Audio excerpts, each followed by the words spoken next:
নমস্কার দর্শক বন্ধুরা, আজ সকাল সকাল উঠে জগন্নাথ দেবের পুজো দিয়ে বিকেল 4টের সময় বেরিয়ে পড়লাম পুরীর সাইট সিন দেখবার উদ্দেশ্যে। তোমরা আমার এই ভিডিও স্কিপ না করে শুরু থেকে শেষ পর্যন্ত দেখতে থাকো ও আনন্দ উপভোগ করো। ভালো লাগলে লাইক শেয়ার করতে ভুলো না। তোমরা আমাদের সঙ্গে থাকো, দেখতে থাকো।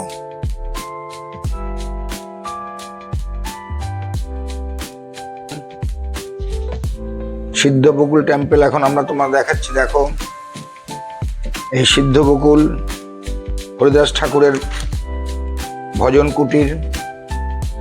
শ্রী হরিদাস মহাপ্রভুর সাথে পুরী চলে আসেন শান্তিপুর থেকে।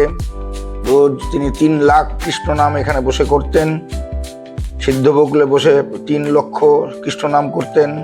এখানে ওনার সমাধি আছে এবং নাম করতে করতে মহাপ্রভুর সামনেই তার প্রয়াণ ঘটে।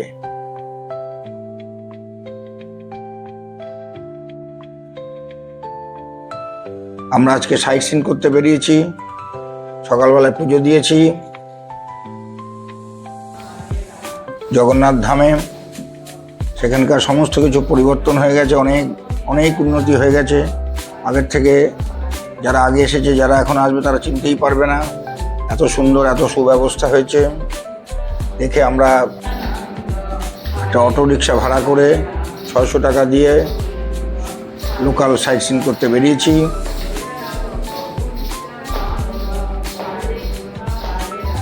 তোমরা দেখছো এখন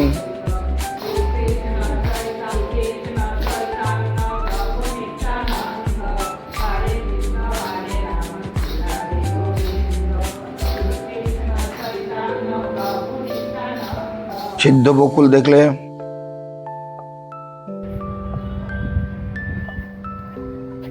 এরপরে রাধাকান্ত মঠ। সিদ্ধবকুলের সাথেই একটুখানি দূরেই রাধাকান্ত মঠ।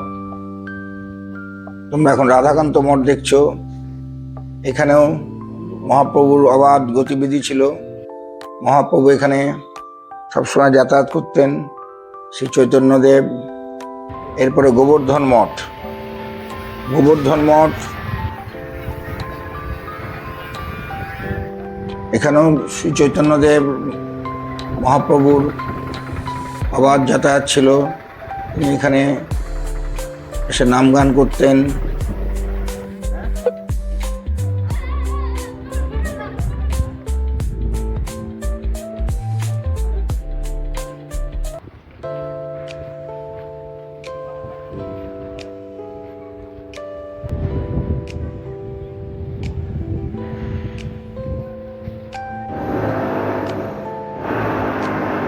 আমরা এবার প্রবেশ করলাম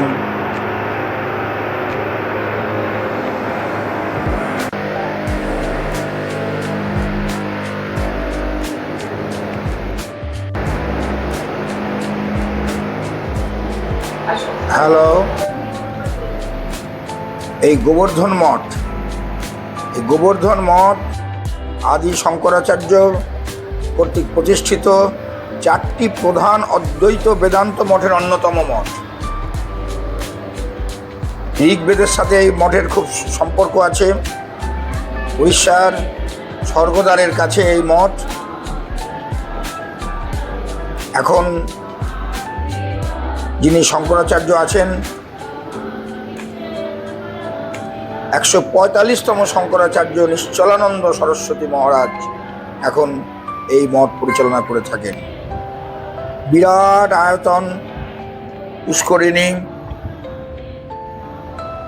বিরাট ভক্তদের জন্য থাকার জায়গা, সবকিছু মিলে এক অপূর্ব।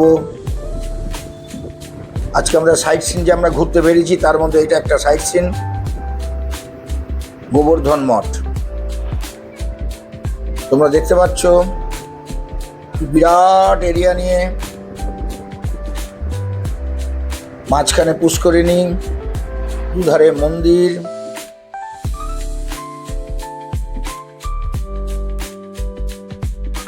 গোবর্ধন মঠ হয়ে যাওয়ার পর আমরা এবার এগিয়ে চললাম টোটা গোপীনাথ। টোটা গোপীনাথ, টোটা গোপীনাথ একটি ইউনিক মন্দির। এখানে লর্ড শ্রীকৃষ্ণ বসে আছেন। লর্ড শ্রীকৃষ্ণ বসে আছেন, এই জন্য একটা ইউনিক মন্দির টোটা গোপীনাথ। এখানে গদাধর পণ্ডিত একজন ভক্ত ছিলেন, তিনি পুজো করতেন। তিনি চৈতন্য মহাপ্রভুর স্নেহধন্য ছিলেন। গদাধর পণ্ডিত শ্রীকৃষ্ণ নাম ভজন করতেন। টোটা গোপীনাথ বিখ্যাত, শ্রীকৃষ্ণের বসানো অবস্থায় এখানে তার মূর্তি আছে। এরপরে আমরা চলে গেলাম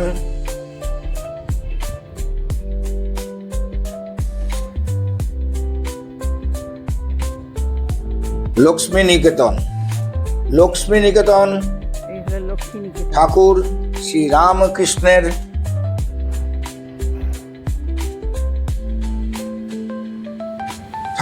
রামকৃষ্ণের পদধূলি এখানে পড়েছে। তার ভাগনা ভাগ্নির বাড়ি ছিল, এখানে উনি এসে থাকতেন। এখানে শ্রীরামকৃষ্ণের ঠাকুর, শ্রীরামকৃষ্ণের পরম ঠাকুর শ্রীরামকৃষ্ণের পদধূলি এখানে পড়েছে। উনি মাঝে মাঝে এখানে আসতেন।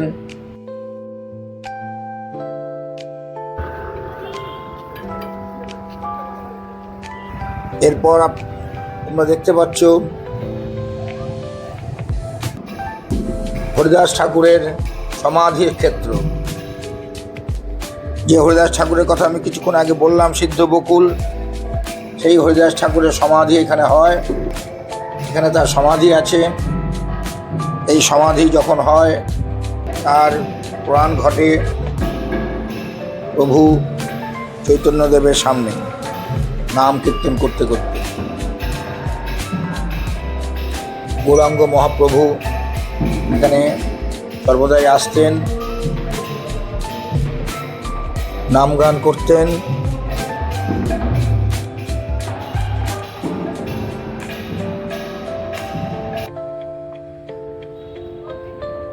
এবার তোমরা দেখতে পাচ্ছ সোনার গৌরাঙ্গ। সোনার গৌরাঙ্গর ভেতরে ছবি তুলতে দেয় না, কিন্তু সোনার গৌরাঙ্গর ভেতরে আমরা প্রবেশ করেছি, কিন্তু তার ছবি তোলা যাচ্ছে না, ছবি দেখানো যাবে না। সকাল 7টা থেকে বিকেল 6টা পর্যন্ত খোলা থাকে। এই সোনার গৌরাঙ্গ বানিয়ে তখন মহাপ্রভু শ্রী চৈতন্যদেবকে উৎসর্গ করা হয়েছিল। তিনি এই সোনার গৌরাঙ্গকে পুজো পাঠ করতেন, তাই সোনার গৌরাঙ্গ বিখ্যাত এবং ওনার পুজো দ্বারা মহিমান্বিত। এরপর আমরা ওর মধ্যেই নেক্সট ডেস্টিনেশনে চলে গেলাম নদিয়ার গৌরাঙ্গ। নদিয়ার গৌরাঙ্গ এখন দেখে আমরা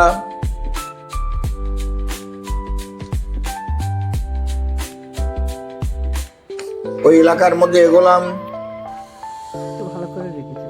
নদিয়ার গৌরাঙ্গ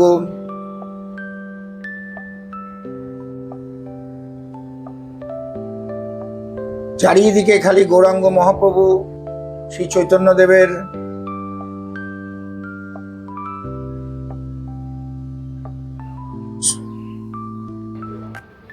উপস্থিতি সব লক্ষ্য করা গেছে। এরপরে আমরা চলে গেলাম রামকৃষ্ণ মঠ। রামকৃষ্ণ মঠ মন্দির। এই রামকৃষ্ণ মঠ সম্পর্কে বলতে গেলে সবাই জানা আছে, তবুও বলছি, এটা হলো একদম সমুদ্রের পাদদেশে। রামকৃষ্ণ মঠের নিয়ম কানুন সম্পর্কে সবাই জানো, আগে থেকে বুক করে আসতে হয়।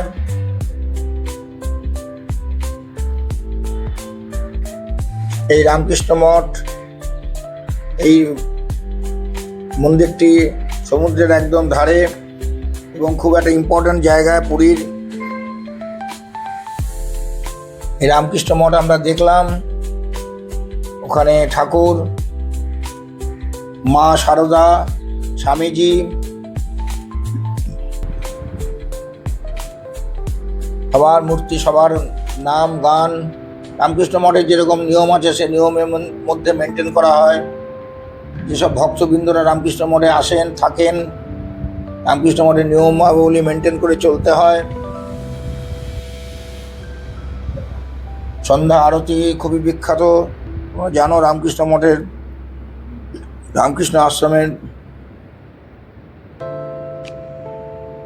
রামকৃষ্ণ মঠ দেখার পর আমরা এবার গেলাম গুন্ডিচা টেম্পল। গুন্ডিচা টেম্পল জানো জগন্নাথ ধামের মাসির বাড়ি, জগন্নাথ দেবের মাসির বাড়ি। এই জগন্নাথ দেব রথের পরে, রথের সময় স্নান করে অসুস্থ হয়ে যায়, জ্বর এসে যায়, তখন সে বিশ্রাম নিতে মাসির বাড়ি আসে। এখানে 7 দিন থাকে, 7 দিন থেকে আবার তার জায়গায় ফেরত যায়।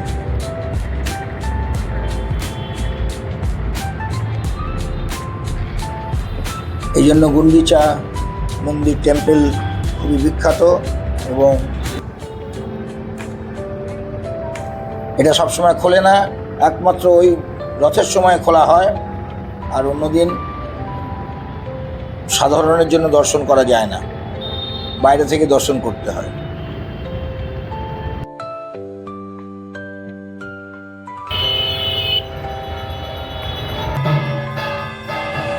এখন আমরা এরপরে এগিয়ে চললাম জটিয়া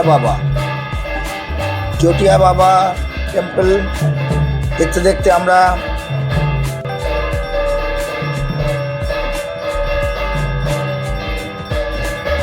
তার পাশ দিয়ে হেঁটেই আমরা চললাম নরেন্দ্র সরোবর। এই নরেন্দ্র সরোবর একটা ইম্পর্ট্যান্ট যে সরোবর, এটাকে চন্দন পুষ্করিণী বলেও খ্যাত। এই নরেন্দ্র দেব রাজা কপিলানন্দ দেবের ভাই এই নরেন্দ্র সরোবর করেছিলেন, বানিয়েছিলেন। এখানে 21 দিন থাকেন, অক্ষয় তৃতীয়া থেকে শুরু করে 21 দিন থাকেন। এখানে জল বিহার করেন শ্রী জগন্নাথ দেব, বলরাম, সুভদ্রা, সঙ্গে পঞ্চমহাদেব। অক্ষয় তৃতীয়া থেকে শুরু করে এই পুষ্করিণীতে 16টা ঘাট আছে, 16টা ঘাট আছে। এটা স্যান্ডেলউড ওয়াটার ফেস্টিভ্যাল বলে বিখ্যাত, স্যান্ডেলউড ওয়াটার ফেস্টিভ্যাল। এটি একটি বিখ্যাত অনুষ্ঠান, 15 দিন ধরে 21 দিন ধরে চলে। অক্ষয় তৃতীয়া থেকে শুরু হয়, প্রতি বছর শ্রী জগন্নাথ দেব এখানে নৌকা বিহার করেন 21 দিন পর্যন্ত। সন্ধ্যা থেকে শুরু হয়, তারপরে জগন্নাথ দেব আবার তার নিজ স্থানে ফেরত যায়। এই জন্য দেরি হয়, এই জন্য পরের দিন সকালবেলায় মন্দির খুলতে দেরি হয়।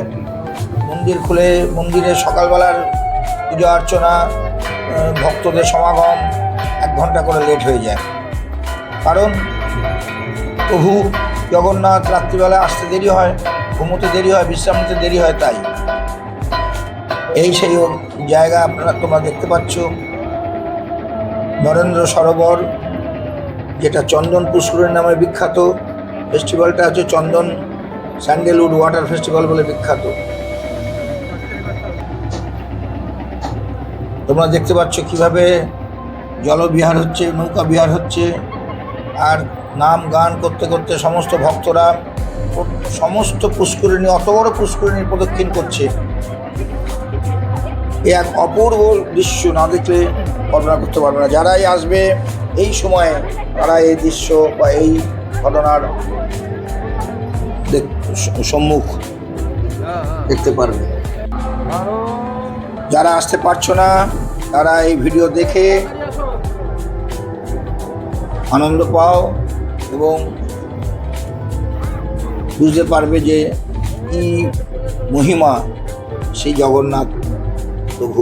এই ভিডিওটা দেখে যদি তোমাদের ভালো লাগে তোমরা লাইক, শেয়ার এবং সাবস্ক্রাইব করতে ভুলো না। আবার তোমাদের সাথে দেখা হবে পরবর্তী ভিডিওতে। এখন তোমরা সম্পূর্ণ ভিডিওটা দেখতে থাকো, আবার দেখা হবে।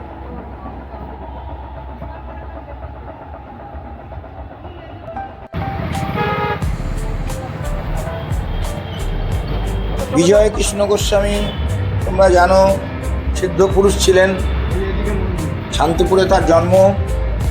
তিনি ব্রাহ্ম সমাজের অন্যতম আচার্য ছিলেন। শিক্ষার প্রসার এবং কুসংস্কার মুক্ত সমাজ গঠনে তার ভূমিকা ছিল উল্লেখযোগ্য। তিনি একবার গয়াতে গিয়ে সাধুদের সংস্পর্শে এসে বৈষ্ণব ধর্মের প্রতি আকৃষ্ট হন। যদিও তিনি ব্রাহ্ম সমাজের মানুষ ছিলেন, কিন্তু সাধুদের সংস্পর্শে এসে তার বৈষ্ণব ধর্মের প্রতি আকৃষ্ট হন। তিনি যে বৈষ্ণব ধর্ম প্রচার করেন সেই বৈষ্ণব ধর্মের নাম নব্য বৈষ্ণব ধর্ম এই নামে পরিচিত। সেই বিজয়কৃষ্ণ গোস্বামীর